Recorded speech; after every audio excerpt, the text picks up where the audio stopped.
बोलो कुरान शरीफ किसकी किताब है? अल्लाह की किताब है। कुरान शरीफ की तालीम क्या है?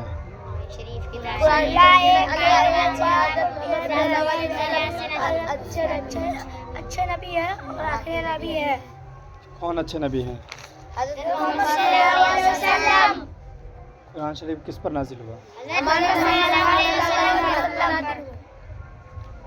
कुरान शरीफ का अदब किस तरह करें?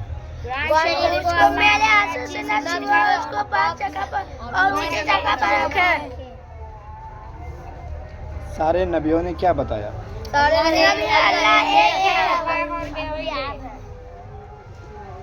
कुरान शरीफ में कितने पारे हैं? 30। कुरान शरीफ में सबसे आखिरी सूरत का नाम क्या है? आखिरी कुरान जो भी सबसे आखिरी का नाम? कुरान जो भी नास, कुरान जो भी नास। और सबसे पहला? अल्हम्दुलिल्लाह।